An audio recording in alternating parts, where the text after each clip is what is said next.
आश्विन माह के शुक्ल पक्ष की एकादशी का नाम पापानकुशा एकादशी है। इस व्रत को करने से सभी पाप नष्ट हो जाते हैं तथा व्रत करने वाला अक्षय पुण्य का भागी होता है। आश्विन शुक्ल एकादशी के दिन इच्छित फल की प्राप्ति के लिए भगवान विष्णु जी का पूजन करना चाहिए। इस पूजन के द्वारा मनुष्य को स्वर्ग लोक की प्राप्ति होती है।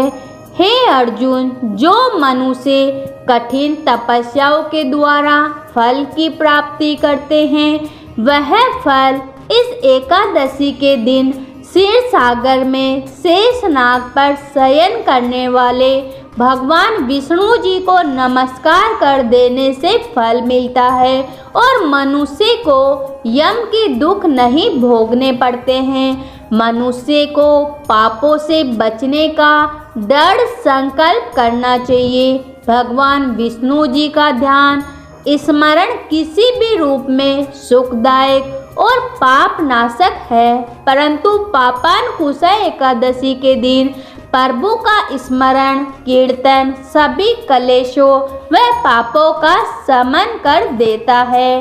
पापानकुशा एकादशी व्रत की कथा। प्राचीन समय में विंध्य पर्वत पर क्रोधन नामक एक बहेलिया रहता था। वह बड़ा क्रूर था। उसका सारा जीवन हिंसा, लूटपाट, मद्यपान और गलत संगति प्राप्त कर्मों में बीता।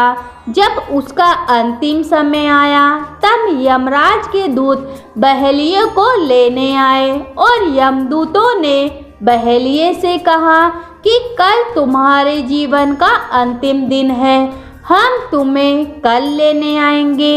यह बात सुनकर बहेलिया बहुत भयभीत हो गया और महर्षि अंगिरा के आश्रम में पहुंचा और महर्षि अंगिरा के चरणों पर गिरकर प्रार्थना करने लगा।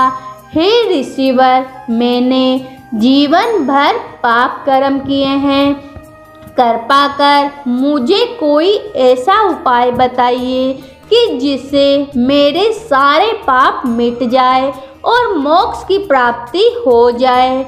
उसके निवेदन पर महर्षि अंगिरा ने उसे आश्विन शुक्ल की पापानकुशा एकादशी का विधि पूर्वक व्रत करने को कहा।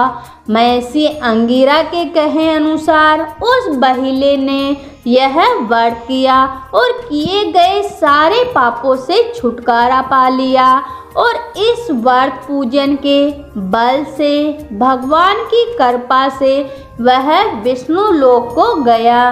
जब यमराज की यमदूतों ने इस चमत्कार को देखा तो वह बहेलिया को बिना लिए ही यमलोक पहुंच गए। तो बोलो श्री हरि विष्णु जी की जय हो।